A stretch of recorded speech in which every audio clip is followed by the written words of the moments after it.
Hey folks, a quick note before we get started. Actually, a few quick notes before we get started.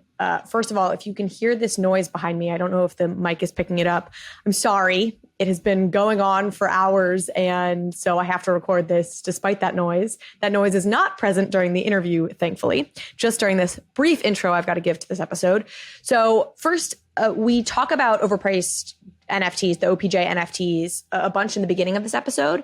And then we also talk about OPJ NFTs a bit at the end of the episode. So if you want the full picture, stick around until the end. In some ways, the whole episode is a little bit about overpriced gin and OPJ NFTs, but we also spent a bunch of time talking about Kit. I really wanted folks to get to know Kit, who is my partner on the Overpriced Gin, and get a sense for what he's building at Liquid Collections, because it's really interesting. Second of all, we make an announcement on this episode, and there's another person involved in the announcement, and that person has asked that we not announce them until next week.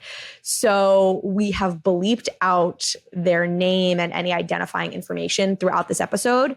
It's not like a tremendous amount of bleeping out, but it's just in a few moments. So it'll build some intrigue, and we will make the full announcement next week. We'll have a number of announcements coming out throughout the next several weeks. The mint will stay open. So the OPJ NFT mint is still open. It will stay open until January 27th, and then it will close. So if you have been holding off or holding out, now is the moment. You have until January 27th to get an OPJ NFT at the link that we will, of course, include in the show notes. So wanted to make that clear. And finally, we have an OPJ Updates Twitter account now. So the handle is OPJ Updates. We hemmed and hawed over this. I have the Carly P. Riley Twitter account. I have the Overpriced JPEGs Twitter account. Why set up a third Twitter account? For me, I wanted there to be a place where folks could go that will just give you updates on everything happening related to the NFT. So if you're like, hey, I have this OPJ NFT. I wonder what the latest is there. That is a place you can go where you can just scroll through, and it will only tweet out or retweet announcements or things having to do with the OPJ NFT. That way you don't have to be like scrolling through Overpriced JPEG's account or my account and like trying to find something that may be buried under a bunch of other announcements. So this is because we don't have a Discord. I wanted it's like a read only. It's a way to condense all of the information about the NFT. I will almost certainly have like a blog post, probably a website at some point that will serve this purpose as well. But for now, we have this Twitter account. It is at OPJ NFTs. At OPJ Updates. We will link to it below. And yeah, folks, I think that's everything. I hope you enjoyed this episode. It's a special one for me. So thanks so much for listening.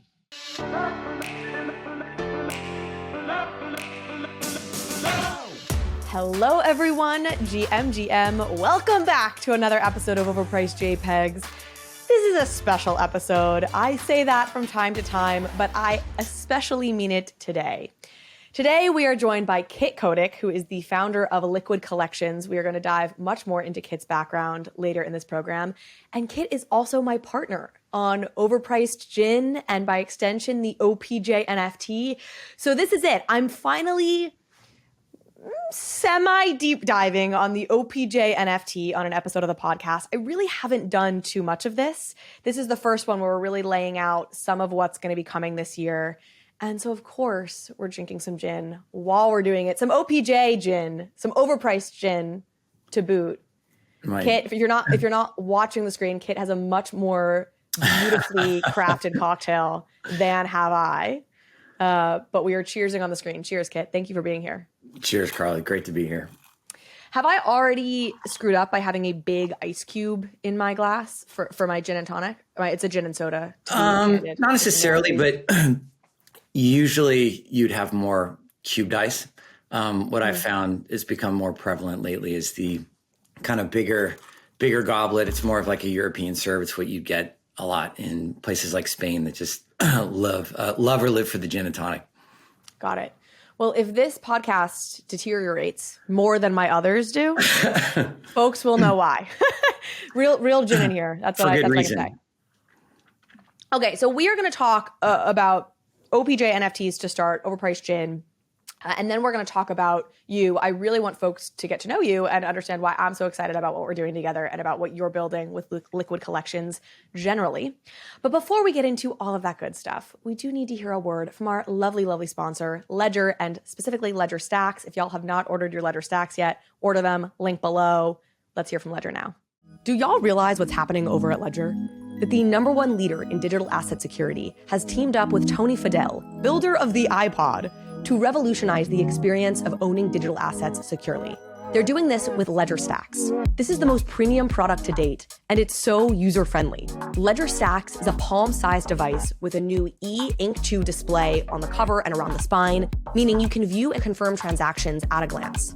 You can also customize your Ledger by displaying your favorite NFT on the cover even when the device is off. Pair your new Ledger Stacks with your Ledger Live to manage, earn, and hodl all your NFTs and over 500 coins. This space needs sleek user experiences, our iPod moment, and that's what Ledger has set out to do here without compromising their core promise of security. Keep your digital assets in the safest place they can be, a Ledger Stacks wallet. Trust yourself with Ledger Stacks and go to shop.ledger.com to pre-order your Ledger Stacks now. They're shipping in April. And if you use the link in our show notes to pre-order now, you'll be helping the show as well. Thank you. Okay, so I've talked about this a little bit on the pod, certainly here and there, but when I think about OPJ NFT, and one of the things that was really exciting to me about launching an NFT, I think about how lucky I feel to get to do what I do. And by having this podcast and being in this space that moves so quickly and where there's a lot of interest and there's not a lot of hierarchy because everybody's learning this industry at once, it's meant that I've had access to and been able to have conversations with people who I really would never have expected to have had access to. And I get to meet so many amazing, so many brilliant people doing what I do, both off camera and then getting to have conversations with people on camera. And so part of what was exciting to me, or part of what I felt like I could bring to an NFT holder, is a certain level of access.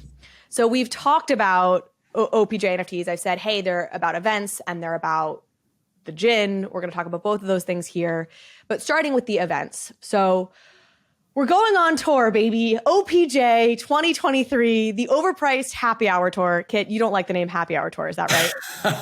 Well, I think it's appropriate and it's just fine. It's descriptive. What's your hesitation? We'll ask for the community's feedback on whether it should be called the Overpriced Happy Hour Tour in 2023. State your case, sir. Happy hour can sometimes sort of connote cheaper drinks early on. Now, granted, we might do these events on the earlier side. These are not intended to be 9 or 10 p.m. start times. So sometimes I think cheaper drinks and bad buffet food that bars are using to draw customers in that early hour when they typically are not as productive or profitable. So nothing has demonstrated to me how unswanky I am, spending time with Kit, who's like, no, this is the kind of pour and this is the kind of glass and this is what's cool. And I'm like, oh my gosh, I need to up my game. So that's fair. Yeah, it is important to note that this is a premium gin, which we will talk about. This is actually good quality stuff. Very, yet. Okay, fair enough. Well, I just felt like it was fun to connote the playful, cheeky, fun energy that I've always felt like was the core of Overpriced. And I talk about the amazing people that I've had access to who I'm going to start bringing into this community in various ways, but also just the listeners and people always say this and it feels so corny, but I feel like I have such an amazing audience of people and folks will DM me or I'll run into them at conferences. And the listeners of the show are doing amazing, super interesting things. And we're all just this band of misfits, I feel like. And that's what Overpriced JPEGs has always been about, is both acknowledging this, self-referencing how absurd so much of our industry is, but also making fun of the people who really intentionally or unintentionally misunderstand it and seem so closed-minded to it. So bringing this band of misfits together, I feel like Overpriced is really uniquely positioned to do, and I'm so excited to do it. So we're going on tour. Our first tour stop is going to be Miami, where we will be joined by the amazing date to be announced. I think we have a pretty good sense of it, but I don't want to say it here lest team comes back with something else. And I have been told there may be some exclusive intel that we will be getting as part of this conversation I'll be having with. So I suppose I haven't really laid this out properly. We're going to be doing a series of events around the country, live podcasts at cocktail bars, primarily venues TBD, but cocktail bars around the country, where I want to bring you into the fold. So OPJ NFT holders will be getting exclusive early access tickets for these events. It'll be fairly intimate. I think we're looking at 50 to 100 people events. So it's not like your conferences where there's thousands of people. And I'm going to be getting deep with the guests that I have on board. So to start, and then we'll open it up to the audience for audience questions, mingling, really a chance for the people in my community to get to know each other, to network, and to network with some of the biggest and best builders in the space. So we have a number of other guests that are locked in. I will not be announcing them here. We'll be staggering the announcements to really build the anticipation, but I think it gives a good sense of the super high caliber people who are deeply impacting what the legacy of this space will be with major projects or in other ways are majorly building in the space. And I'm so excited. And look, they're also going to get to meet you, right? We've sold hundreds of them, and I'm sure all of those people probably like gin, but I'm sure that many of them, if not most, are very excited to be a part of what you've been building as this extended community, which may not live in a Discord, but certainly lives in the airwaves and on video and in email and on Twitter. So I'm sure a lot of people are very excited to meet you as well. Well, thank you. I'm going to throw down. Like, we're going to have time. We may only have the bar until 7 p.m., but I will stay until the last OPJ holder leaves. We will hang out. Like, I am ready. People know on the show, listen to the show a lot, like I'm an introvert, but when I've marked a time in my head that like it's extrovert time, like I will extrovert so damn hard. I'm really excited to meet people. Again, I meet folks at conferences, but it's different when it's an overpriced event. And the point is really to share all of our like weird, misunderstood passion for like emerging tech. and when we kick it off with what I really think are going to be amazing, meaningful conversations. I love podcasting in real life. You were supposed to be here with me. You were supposed to be in New York. We were supposed to be doing this live. You backed out. Not really. You just had to reschedule your trip.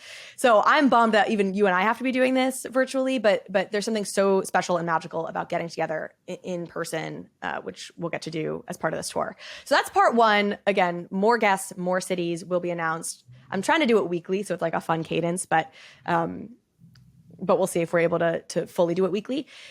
The other thing, though, is I know we have plenty of holders and fans who are not based here in the United States, who may or may not be in the cities or able to get to the cities in which we're going to throw these events. So there's a virtual component to all this. And I wanted to make sure that everybody who loves this show, who purchases one of these NFTs, gets to feel like they're a part of a little bit of the behind the scenes of how the sausage gets made.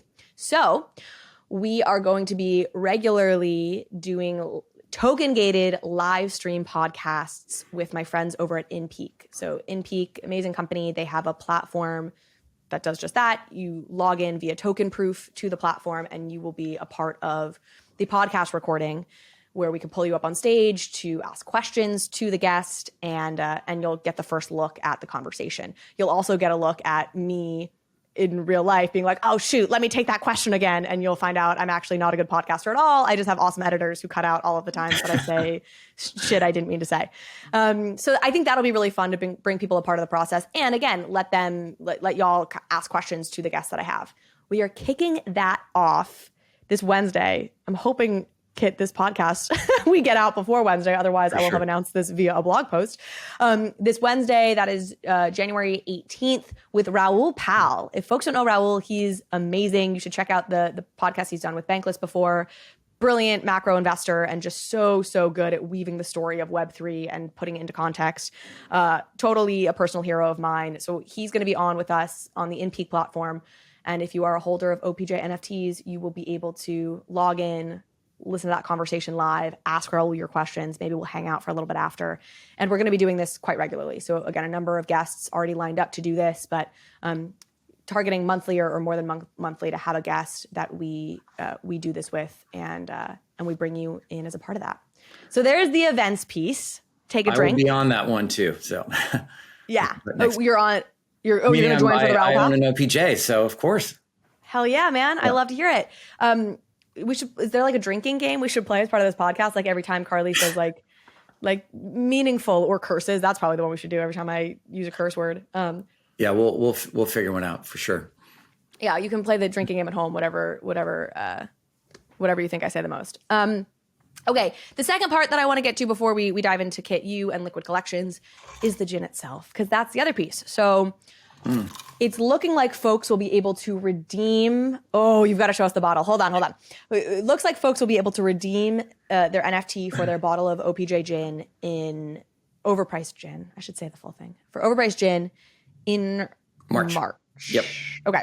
So I think we had been saying late April, late February at some point. Yeah, exact date to TBD. We will have fewer delays than your average NFT project, let's put it that way. But like with all things in Web3, everything takes a little bit longer than you maybe anticipate. And so it looks like it'll probably be March that you can redeem this for. Again, you can only redeem from certain states, the majority of states, but there are some states where you can't redeem.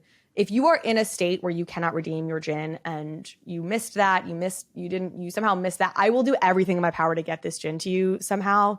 We will have, we're setting up a Twitter account for this where you can like DM the Twitter account, and we will be responsive in doing everything we can to get you your gin. But let's talk about the gin, Kit. And this is where I'll turn it over to you, my fancy, like high-end drinking friend. Don't call me fancy, please.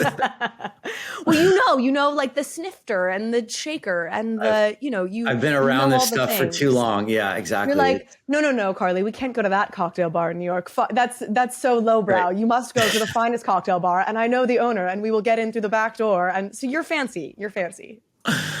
Except, yeah, and then the back door is locked. And I've been rugged. First, I know that I don't think you got the bottle when you got your sample, but this is the actual bottle that we've locked in on. That is, I know it's very hard to see. I don't know if you can see it like fully on camera, but it weighs like, I don't want to say it feels like a bowling ball, but it is very weighty and very heavy glass. So it's beautiful, very, very luxurious. And hold it up for the screen. I know people who are listening to the podcast won't be able to see it, but this is your excuse again. And actually, this is OPJ gin, just without the beautiful Amber Victoria label on it, which is being produced right now. But the liquid's great, and as you know, my partner in this business, Umberto, who used to be the CMO of Campari America and has subsequently started a spirits company with a number of brands, has a distillery that we are able to get access to. And it's not every day that you can sort of make your own small batch gin. I know there are some contract distilleries out there that one can, try to find, but it's not that easy to do. And we were fortunate that we were able to leverage the infrastructure that he's got up in Oregon and make this very special batch that, as you know, was going to start as a very, very small batch. And we've been able to expand it to the OPJ gin token buyers. But American style, so it's not, it's so funny. Often people are like, I hate gin. And, they, in the same way that people are like, I hate tequila because they drank, and I probably shouldn't say the brand, but like, got to be careful. A lower quality gin or a lower quality tequila, and they have a bad memory. And more often than not with gin, it's that very powerful juniper taste and smell that is cemented in their minds, is like, I don't like that. And this is more American in style. Of course, it's got juniper, but it has a lot of other, botanicals in there. It's softer, as you even noted when you did that fun video with your fiance. It actually has a bit of a sweetness in the palate. It has no sugar in it, but it finishes with a nice sweetness. And what I found with gins is gin is probably one of the few categories where you really never drink it neat. I mean, it's just other than someone that wants a martini with 2 drops of vermouth, or rinse the glass with vermouth and then really just put in, chilled gin. Generally, gin is mixed, whether with tonic or with soda or, with, lime type things and gimlets. So it's usually consumed with some sort of a modifier with it. And I actually found that this is a gin that you can sip, which I still don't think will be the norm, but just the fact that you can, in my opinion, is different from, most of the gins that one would typically buy in the market. I totally agree. And I have not released that video publicly yet, but I will. I took a video when. Oh, I'm sorry. No, I'm glad you mentioned it. I'm glad you mentioned it. Because I thought it was really cute. So I I'm glad you mentioned it. It was really fun. So the very first time that I tried the batch that we've used for this gin, I had my fiance film it, and I was like, my reaction was fun. I just was so genuinely pleasantly surprised. I was like, this is dope. I'm opening up. I'm trying this gin for the first time. And if I like it, this is the juice, as Kit calls it, that we are going to use for Overpriced gin. It's actually so drinkable. I feel like gin is not something that's fun to drink straight. I'll try it without the ice. You're cruel. Just a little bit. No, I'm not doing it. I'm not ruining this moment. Just try it. You're going to want just a little bit. I have to drink the whole thing. Holy shit. Okay, worse, but honestly still drinkable. Okay, good. It's good. A little tonic, a little lime in there. Ooh. And this is really what, this whole concept started as a gift that I was giving to supporters of the show and guests of the podcast. And as I saw the quality of the gin itself, the quality of the label by Amber and folks on your team, Kit, who helped work on that, as you guys honestly approached me and were like, Carly, this is cool. Like, we've been in the craft spirit space for a long time, or in the spirits world for a long time, and like, this is a very cool thing. I was like, I really want to do something more with this. This is really, it's just high quality all around, the whole thing. And I think we can put on a series of really high quality events to go with it and make something that just feels premium, and also, again, that cheeky, irreverent fun that is to me the reason I still have fun doing this show. So I'm so grateful to you and to Umberto and for Liquid Collections for this opportunity to do something that really most other people would not get access to. Again, you're not doing 1,000 bottles of gin of this quality and getting a distillery to play ball on that. So it's a testament to you guys and your relationships. And now all of the OPJ NFT holders get to benefit from that. So I'm stoked. We are too. This has been fun. So it's been a very, so and it's evolved organically too. I think that what's been like from, obviously you've been, very, very generous with your time, and you've become a good friend over the last, 6 or 8 months. We've, had so many conversations about my business and your business, but I love how this concept, happened with hey, what should I do as a gift? And then like, it just evolved so quickly. And now, I don't want to say it's taken on a life of its own, because everything that, you're doing and that we're doing collectively has thought, and but all the pieces are coming together very naturally from, a gift. And well, of course you should be gifting an NFT, right? This is what you talk about on a very regular basis. And it's so fun to tie it to something that's liquid backed with a premium product. And now it's turning into events, and who knows where it will go from there. Obviously you and I have talked about some fun, interesting ideas, but not time to drop that alpha just yet. Yeah, got to make sure we can deliver on all of it. Yeah. Totally. I think the organic nature of this has been great, and it's so funny. And I'll give people a little bit of insight into our background, and then we'll get into you specifically. But I was a mentor through Angel Labs, which I had the Angel Labs team on the podcast. I guess not Cheryl, but I've had Allie and Alex on the podcast of the Meta Angels team who launched Angel Labs. I was a mentor as part of that program. Kit and Liquid Collections went through the Angel Labs accelerator incubator program. We got paired up. And so funny, because we first met each other and I'm like his mentor. And meanwhile, he has run a niche media business. He ran like a very large niche media business in the form of liquor.com, which we'll get into, for many, many years, founded it, ran it, reached millions of people in the Bev Alc space, month over month. And I was like, oh, cool. So you're my mentor now. Dope. Like, so glad this happened. And sure, I will introduce you to people in Web3, but you are going to teach me all about everything else. So it's really, it has been so fun to just get to know you and be able to have that. There's the mutual benefits here have been great. So let's talk, give folks a sense of who you are, how you got here, and a little bit of your story.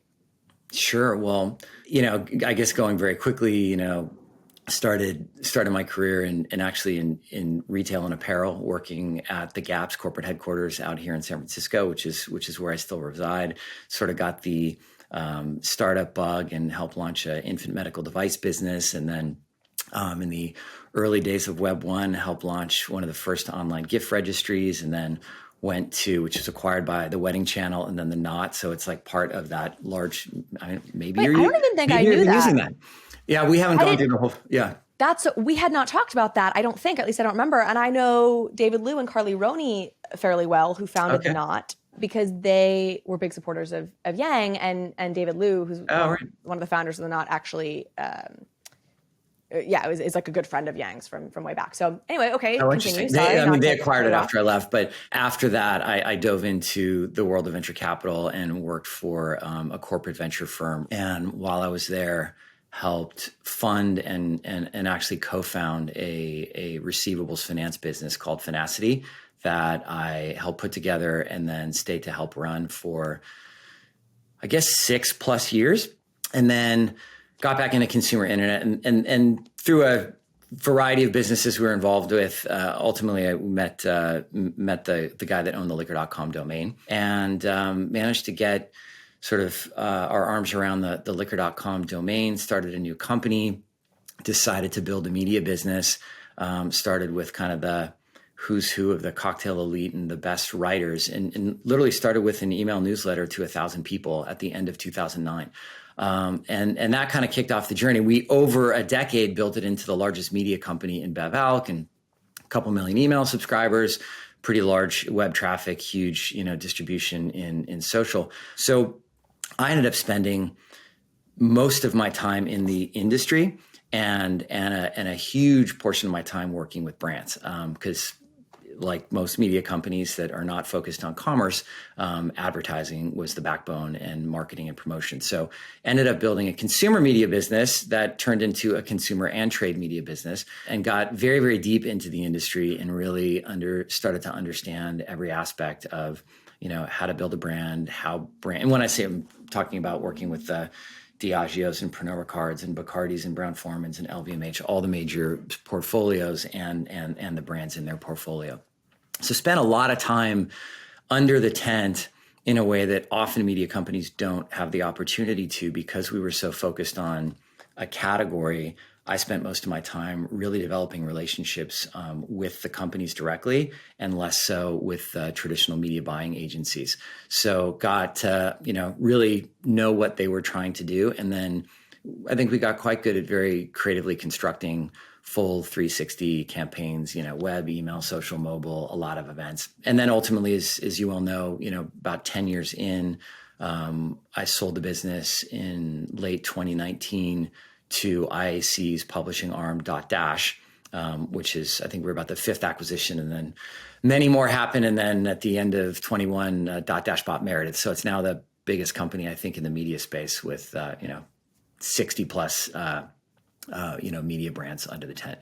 And then I stayed for a couple years.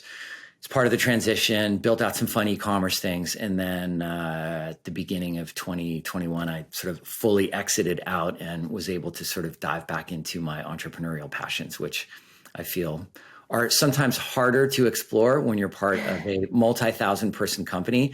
And I've been more in the space and mindset of, kind of building and running things for the last couple decades. And sorry, that was a mouthful, but yeah. No, it's great. Yeah. And I give people a sense of, again, why I think you're such an exciting fit for what you're doing here. We're, of course, going to get into liquid collections.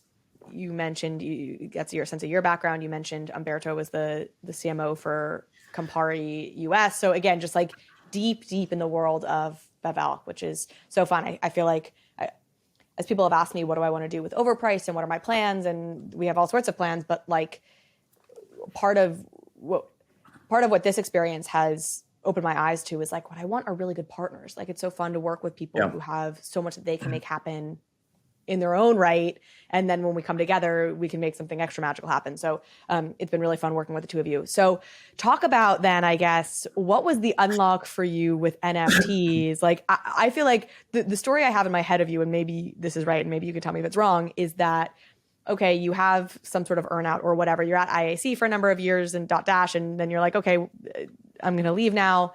And you're like, cool, I'm just going to chill for a few years, not really do too much. And then you found Web3 and you're like, damn it, I guess I'm back in it. And I guess I'm now working like a more than full-time job. And is that story right?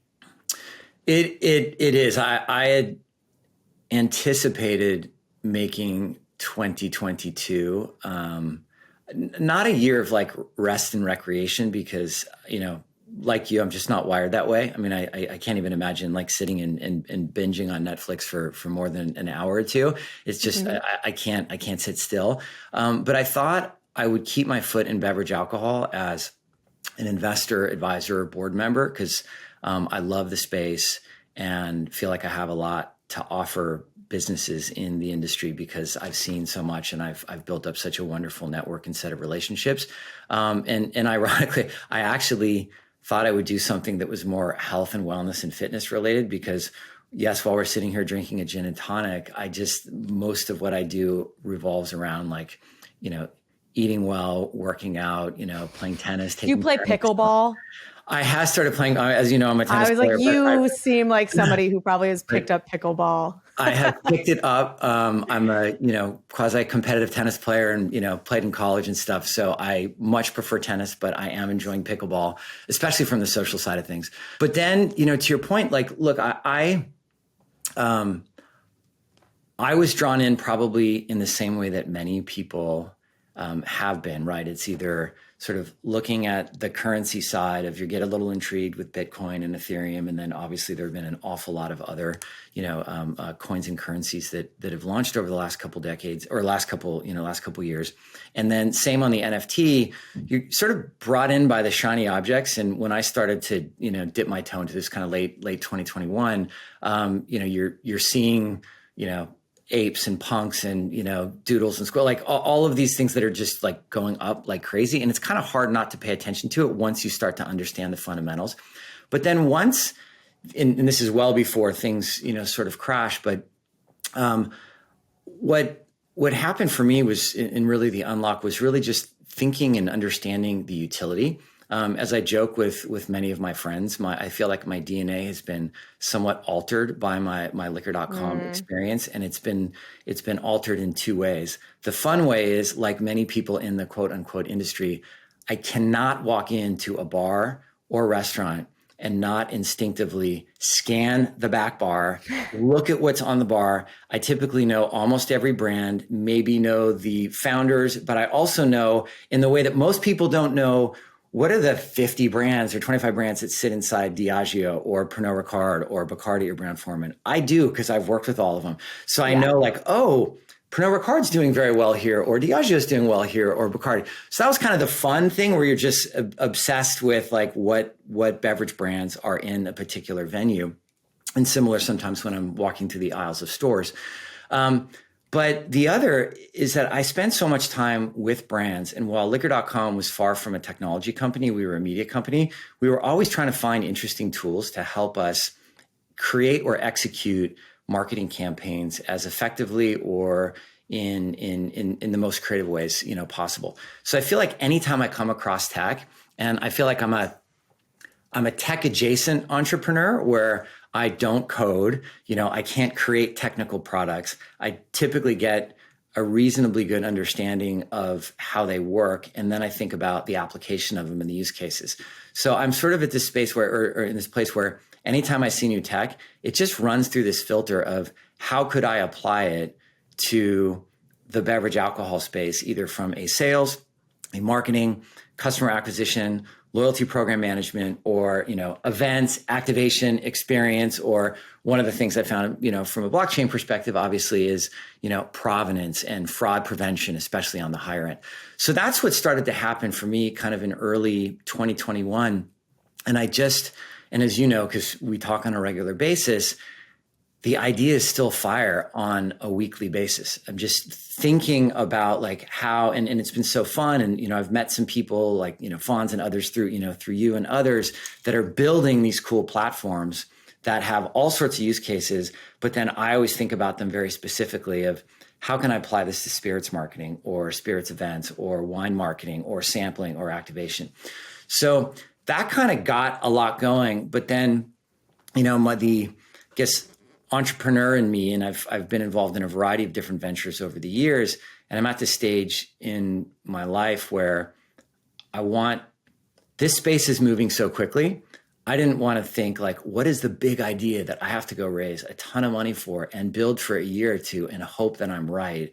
I actually wanted to take as practical approach as possible. And one of the use cases, and I'll go through all the other ideas we're working on, or some that we're going to try to launch soon, was, hey, I actually think there's an interesting way, which we've done here with OPJ, to launch a brand really quickly, NFT first. Most traditional brands, especially, spirits, can take, 2 to 4 years to bring to market, can cost several $1 million to produce. Because here in the US, you have this 3-tier structure that the average person probably doesn't think about, because they go to a Bevmo or a Total or a Kroger or a Costco, or they go to their local bars, or maybe they're using Drizzly or one of the delivery apps or Instacart. They don't think that, the bottle of Jameson or Patron or Bacardi was produced by this company, who then in a state sold it to a distributor, who then sells it to a licensed account, who either has a retail license that can sell it to you as a full bottle and you can take it home, or an on-premise license, meaning they can serve it to you in a venue and you can drink it there. And those tiers, which are actually structured on a state-by-state basis, make it difficult for someone to bring a brand to life, especially at a national level, very, very quickly. So the idea that we've been pursuing initially, that we're obviously adding a variety of things to it, is let's have some fun here. I've had the good fortune of working with hundreds of brands. I have relationships with distilleries. I have relationships with wineries that are, some of the best in the industry. And we can get access to them in a way that maybe the average person couldn't. So why don't we start to think about creating brands with personalities and or communities? So the other sort of light bulb was, as I started buying NFTs, was really seeing these communities develop in Discord, like whether, love it or hate it, like almost everyone's using Discord. And when I started to get into 20 plus Discord channels and you're seeing all the activity, you're started to see these really interesting communities develop. And while intellectual property rights are being handed out by many projects, and some have gone full CC0, it's not hard to throw your NFT on a trucker hat or on a t-shirt or on a tote bag. But to translate that to a premium spirit or a premium wine is not only difficult from an execution standpoint, from a quality perspective, but it's also complex to then get that product to a consumer, because you still have to run it through a legally compliant set of hurdles. So that was kind of what got things going. And so we've built out a platform that will allow us to collaborate with NFT artists, generative artists, fine artists, musicians, DJs, actors, athletes, celebrities, really anyone that has a brand ethos and or a community where the extension of a premium wine or spirit would resonate with that audience and be appropriate. If you're George Clooney, if you're Kendall Jenner, if you're Matthew McConaughey, if you're Ryan Reynolds, who I know, you adore and I do too, because I think he's an absolute marketing genius, you're going to get backers, or one of the large corporations is going to happily create a brand with you or have you as their brand ambassador or sort of creative director or part owner. But there are thousands of people and personalities that fall below the A-list that would love to probably have a wine brand or a spirit brand. It's typically one of the more, if not most, aspirational CPG categories to have. Like, who wouldn't love to say, now you get to say you have gin. Who doesn't want their own gin? Let's be honest. Exactly. Or, everyone, what's the joke? Best way to be like, whatever. Best way to make a little money is like to in the wine business is to like start with a lot of money or something, because it's it's hard and it's expensive. And I just completely blew that joke, which I probably heard like 100 times. I just wanted to be in a recession-proof business. I was like, cool. So ad revenue is going away, and that's my livelihood. So So what can I do? Also No, I'm in. kidding. But I was like, No. I'll start selling alcohol because when we're all depressed, what do people still buy? They still buy alcohol. They do. And that's what's so interesting, especially in spirits, right? So wine has had some of its own challenges, and so has the beer market. But if you look at the growth line of spirits and the CAGR, it is consistently single-digit growth. But on the premium side and in certain categories, it's been solid double-digit growth for quite a while. And people in really, really bad times drink, and in good times they drink. The key is they drink different things and in different places. When it gets very tough, often the home consumption use case becomes a little more prevalent because you don't want to go out and spend $15, $18, $13, $22 on a cocktail. It adds up very quickly. So we thought it would be fun to explore that angle. But at the same time, as I've had a variety of conversations with many of my former clients in the spirits world and in wine world, most of them are excited about what's happening, those that are paying attention to Web3, but don't know that much about it. So we think there's a great role for us to play to collaborate from an advisory perspective, because we know the brands very well, and what you would do for brand a premium Scotch brand might be quite different to what you do for a bitter or a vermouth or even just a vodka. So I think it's not a one size fits all in the world of NFTs and the world of even just leveraging Web3 for Bev Alc. So the plan as well is to work with all the major brands, already working on some fun projects with them to help them create thoughtful, interesting, and kind of holistic approaches to leveraging, the best of Web3 for their brands. I want to talk about all the the other Perk stuff. Yeah. And then there's all the other stuff, and I'll prompt some of it. I know Yeah. I want to talk about the Perk shop. Is there anything? Do you want to say anything more specific? And I know you might not, around what you maybe envision for these clients you're describing, these former clients or these people you have these relationships with who are in the spirit world, or do you want to leave it as you've said it? Yeah, I mean, I can touch on it because you and I have talked about stuff, but I know there's stuff you don't want to say publicly.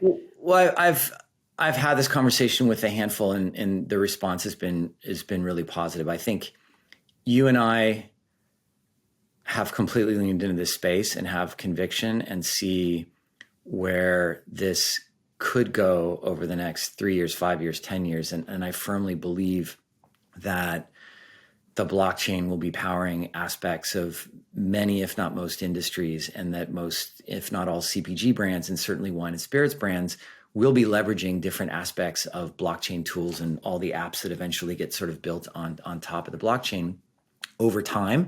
It's not going to happen overnight. But what gets me excited is leveraging solutions in use cases that exist, as opposed to only thinking about new creation. So I think there is a role for an NFT drop that is redeemable for a special expression or a bottle, a limited edition. What's a special expression? Like a limited release, like an OPJ, right? So something where you will see this a lot. I don't want to name too many brands, but actually I will, even another gin brand. So, Bombay Sapphire, right? They just did a limited edition that just came out with a Basquiat, I don't want to say painted, obviously not painted, but it's a Basquiat co-branded bottle. And it's a limited edition, and I know how much they made, and it's not a lot, and it's sold exclusively for a limited period of time, and it's done. So I think brands do that a lot as a way to extend their brand into different cultural channels that could be art, it could be sports, or often you see it in the whiskey world where they'll do something really fun. It might be like a special barrel finish of something, and they'll only produce 1,000 cases, or everyone refers to things in sort of case volume, like either 6-pack or 12-pack cases. They'll only do a couple thousand cases, and often those are allocated. So I think there's fun use cases where you let your best customers buy this, or you sell it at the highest price, but then you attach interesting utility or access to it. And I think an important point here that if for some reason you're not comfortable with this point being made, we can cut it out. But unlike, I'll give this example. I interviewed Lamborghini, the team from Lamborghini today. That won't air for a little while, but obviously a luxury brand like a Bombay Sapphire, kind of more luxury end of the tier, right? Bombay Sapphire is like a luxury product. Yeah, good. Yeah, it's premium. Right? Okay. Yeah. Okay. Yeah. And so I'm 28, guys. I'm 28. So obviously a big part of what their quote unquote loyalty programs are white glove events, Sure. feeling high touch with their best customers because they're only selling a few thousand vehicles every year. I mean, last year, 2022 was the biggest year for Lamborghini and they sold 9,000 cars, right? So and they can keep in touch with those people. In the spirits industry, obviously, there's just more customers because the price point isn't a Lamborghini. Even, I guess some of the super high end, but B, because of that distribution channels you were describing, the brands themselves don't always have a window into their end consumer. And there's interesting ways that NFTs can really become almost that bridge that allows the brand itself to understand who their best consumers are. Do I have that right? Yeah, exactly. It's a pain point that that most, if not all, beverage alcohols experience. Right, there is very little. I don't know if KYC is the correct term, but you typically don't know. You don't know who is buying your bottle. Like if eventually we have OPJ on the shelves of, say, a store like Bevmo or Total Wine, Bevmo is never going to send us a list of like, here are the 10 or 20 or 100 people that bought OPJ gin in the last month. That's their information and they hold it rather closely and they don't pass it along.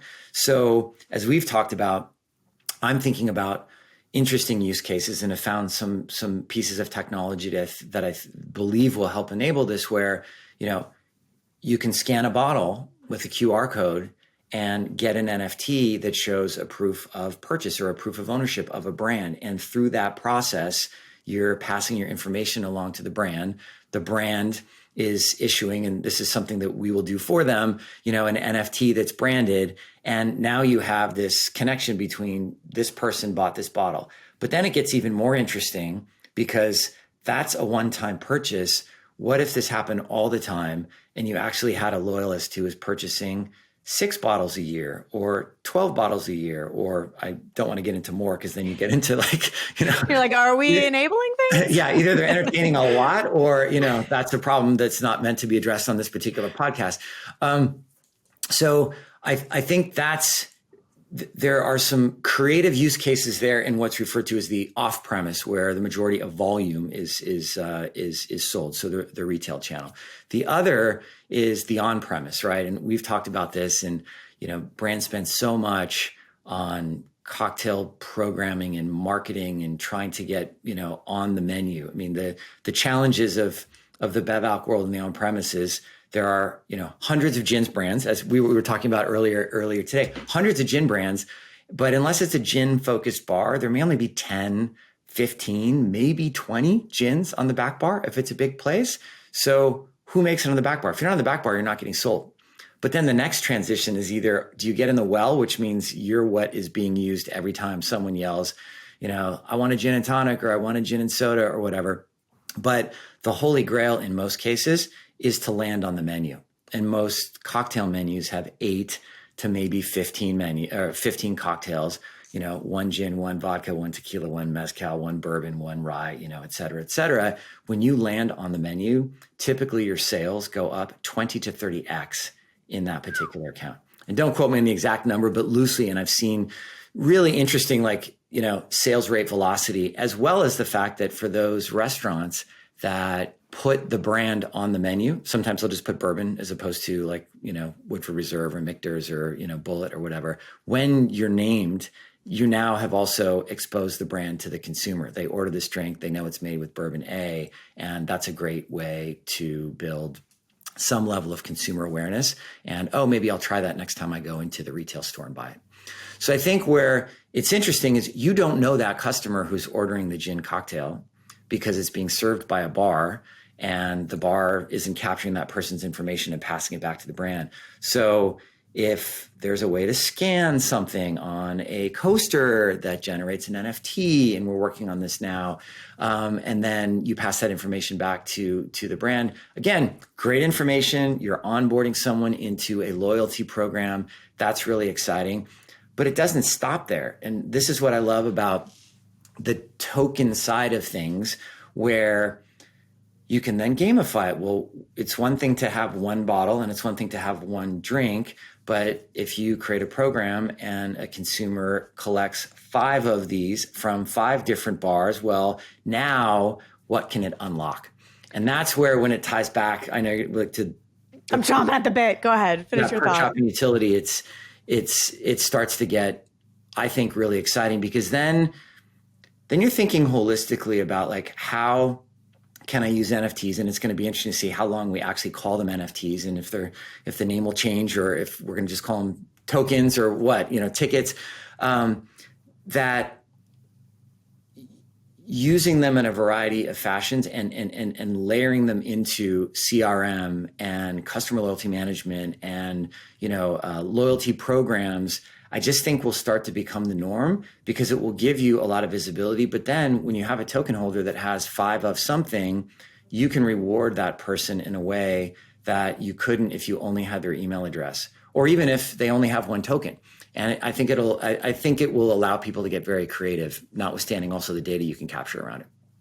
So we have to get to the Perk shop. We're almost at an hour, and we've been teasing it a little bit throughout this, and I think it's both relevant to OPJ NFT holders and it's relevant to your business. But you were speaking there about from the business perspective and from the perspective of these Bev Alc businesses and spirit businesses, which makes total sense. And you started to get to the consumer side. But like personally, I'm excited for this. Like, I want to like gotta catch them all Pokemon style. Like, Yeah. I like gin, I like tequila. I'm like ready for when I hit my world traveling era in about a decade, post this era of my career or something. And I'm like, just like trying to go everywhere and just like going to bars and having part of the fun of travel being that you go to a certain bar and you get a certain drink and then you get to collect. Like, I don't know why food and bev for me is what sounds the most fun. Like I get so much joy out of restaurants and food and drinking. And so like, I'm sure you could do this with other activities. Like every museum, you got to collect them at museums. I don't want to collect them at museums. I want to collect them from the food and drink. So it's just really fun to me from that standpoint. Okay. By the way, let me just stop here. I still have downstairs this glass jar of matchbooks. Like back in the day, like I've never been a smoker, but when you'd go to some, fancy or cool restaurant, they would have matchbooks out, and that's probably dating myself as well, but you'd grab them and it was a cool thing to have a matchbook. Well, commemorative memorabilia from that fun, that high-end restaurant or exactly chic restaurant or whatever it is. Totally. Yeah. I, when I was in Paris last with Zach, like I was having that, now that I'm in the POAP NFT world, we were going to different places and I was like, where's my POAP? Where is my damn POAP proving that I was here? And he's like, take a picture. I was like, it's not the same. Yeah. It's not the same. I want it on chain, baby. What? Yeah. I know. He was like, he's like Foursquare tried to do this. It didn't work. I was like, that's not the same. You don't get it. He'll get it eventually. The check-in. Totally. The check-in. Yeah. Totally. I'm so excited for that. So, okay, but let's talk about this Perk shop again. Explain this kind of back end that's almost powering. I don't know. You describe it. It's powering a big part of the business, at least how you're thinking about it right now. And one thing we should say is like this conversation is fun because it's also people getting a look inside what you're thinking about and where this all could go. And obviously things can change. We're in the early innings here. Yeah. So I guess the big reveal is that we're going to launch 2 things in February. One is our own NFT offering, right? That will be broad. I won't give all the specifics because I think it'll be fun to kind of like, reveal this over time, but it will be a large drop, right? In thousands that will cover many, many drink categories, but all on a limited basis. So rather than having all sorts of rarity trades, the rarity will be, did you get a Japanese whiskey token, or did you get a gin token, or did you get a Cabernet Sauvignon token, or did you get the Negroni? So there'll be some really fun things that all tie to all of the major drink categories. But then concurrently, and again, I'm very focused. I've been now watching the space and in the space for over a year, and I've seen the different types of, and of course, like every month, something becomes sort of the, flavor of the month. Moment. Yeah, exactly. Whether it's open edition or limited time edition, all that, there's various things, or, free mints or just airdrop only. So I'm more focused on building for a really long time, and it's not, and we're gonna drop things every month, both for ourselves as well as for artists and creators, as well as for brands. So it's not about how do we make as much money as possible with our NFT drop, which when you look at most of the NFT programs, it's usually there's one big drop that fills the coffers. That's the balance sheet. They publish a white paper roadmap and hopefully have enough funds to fund that roadmap. And then they try to do or need to do something else to bring in capital. Our focus is sell this for a really de minimis amount. It will be under $50 equivalent in ETH, almost for certain. But then concurrently launch the utility platform, which I guess right now we're calling it Perk Shop. And the plan then is I've got relationships with and have worked with wine brands, beer brands, spirits brands, bars, restaurants, retailers, glassware providers, bar tool providers, mixers. Obviously, well, actually, let's give a nice plug to our friends at Q. Q Mixers, yes. Yeah, exactly. Phenomenal. I met Jordan, who was the founder, well over a decade ago, and they were kind enough to provide some great products. So anyone that gets their OPJ gin will be receiving some Q tonic, their spectacular tonic, alongside their bottle of gin. Which will be great. I love it, and it's what I made my my gin and tonic with.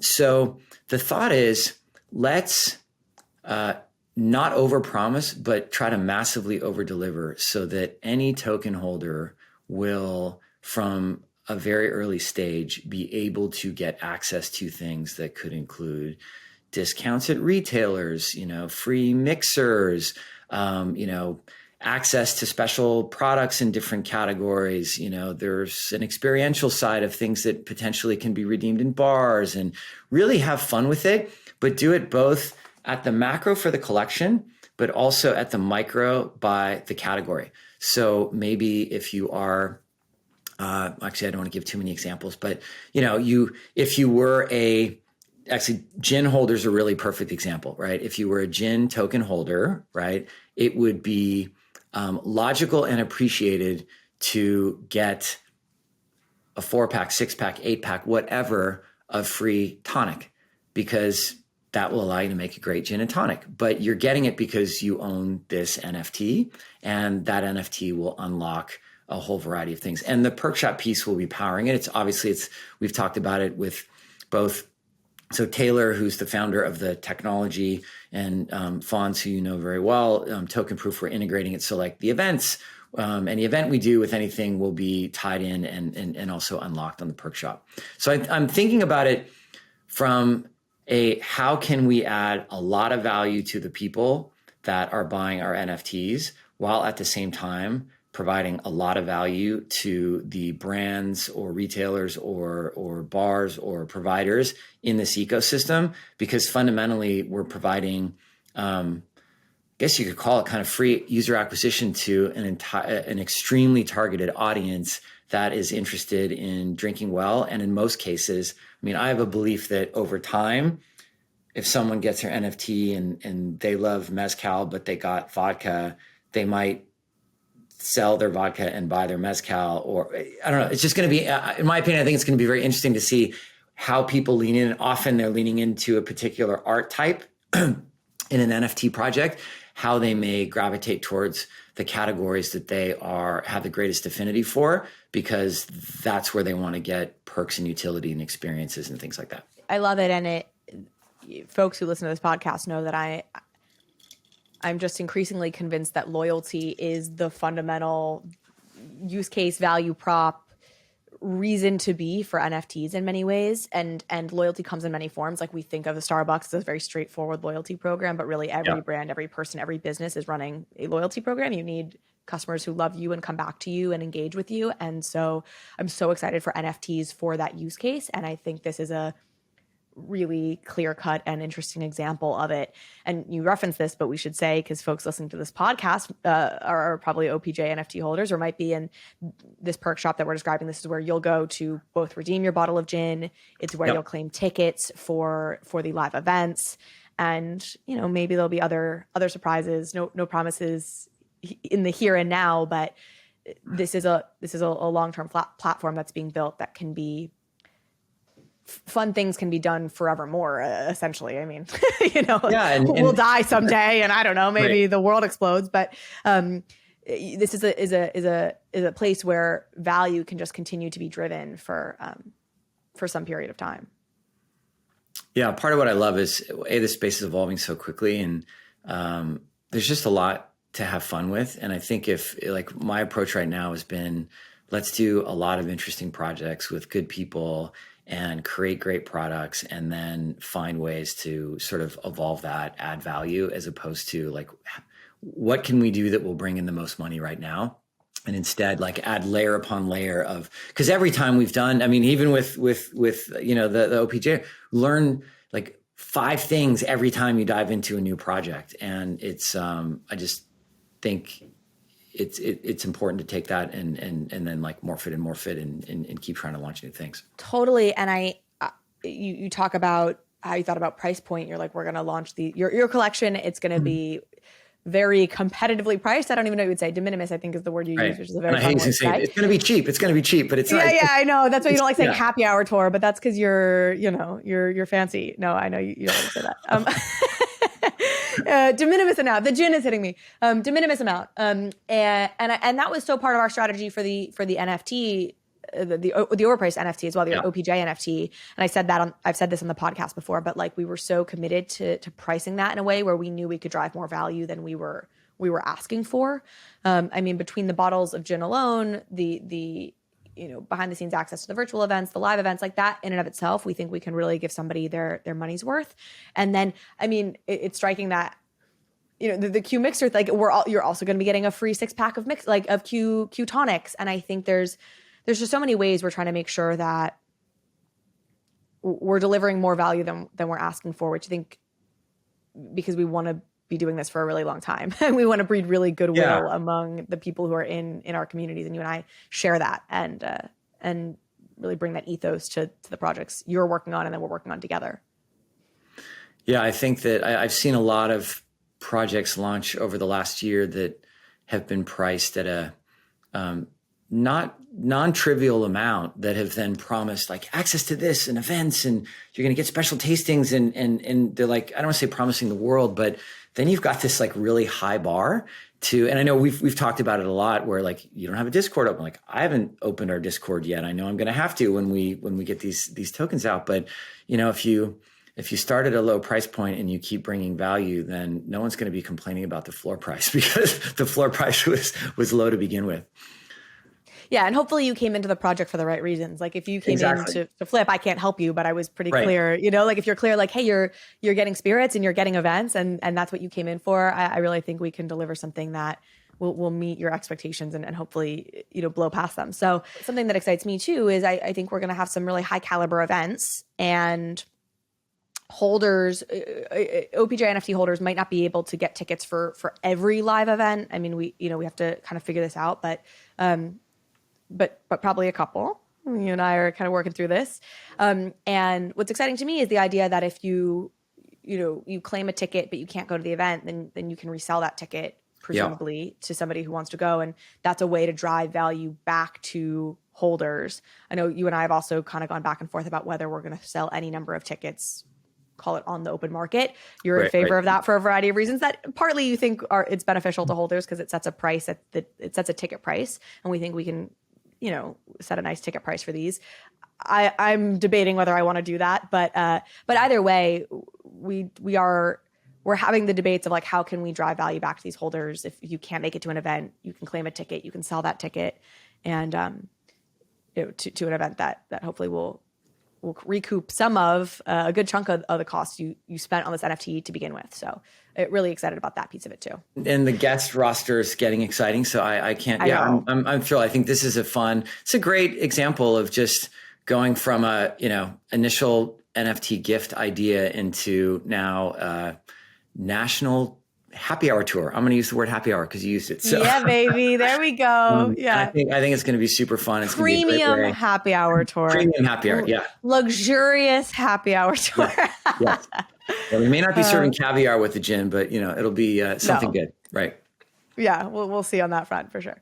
Well, anyway, Kit, I am so grateful to you on so many levels. Thank you for joining this pod. We'll of course have you back. We're going to be continuing to talk about the stuff we're doing together and separate. Oh, the other thing that we should mention is obviously you and I are doing our partnership on the OPJ NFT, the Overpriced Gin. I love that name. I love the name Overpriced Gin. It's just so fun. It reflects everything I want it to reflect. Thank you. But also Meta Angels Tequila and partnering with that Angel Labs team and the Meta Angels founder on Meta Angels Tequila, which I'm so excited about. And I'm a gin girl, but I'm also a tequila girl. I love me some tequila. So maybe say what a little bit more on that partnership.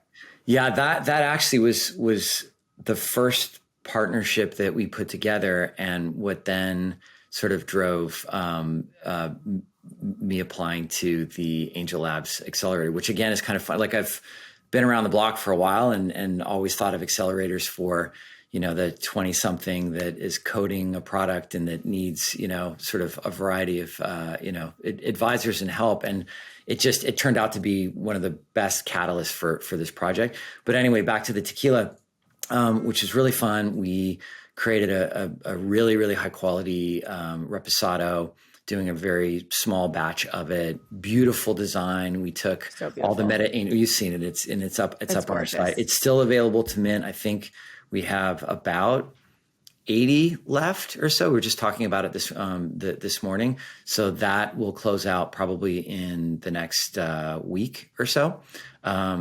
Same delivery time period, probably going to fulfill on that in March.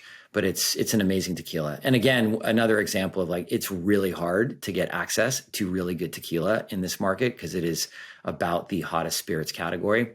And we were fortunate enough to get access to some great liquids. So super excited about that. Some great juice. Some great juice. Exactly. Carly, I'm going to send you this juice. You're going to try it. Here's what you need to do with it. Here's the kind of glass you need to put it in. Here's the ice cube you use. I'm like, okay. Yeah, I will send you some tequila glasses for that, right? Yeah. Perfect. Well, Kit, thank you so much. I'm really glad that the pod audience got to meet you a bit. We'll have you back on, of course, as we continue to talk about what's happening with Overpriced Gin and these events and everything you have going on. And until next time, my friend.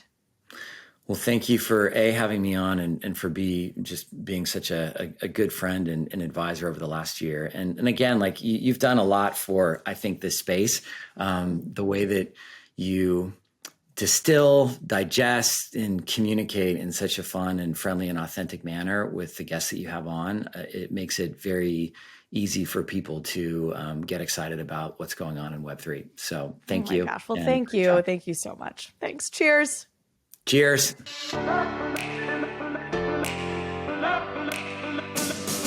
Thank you so much for watching this episode of Overpriced JPEGs.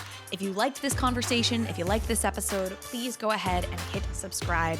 It helps me out, it helps the show out, and it means you will get alerts and updates when we post new content. Thanks again.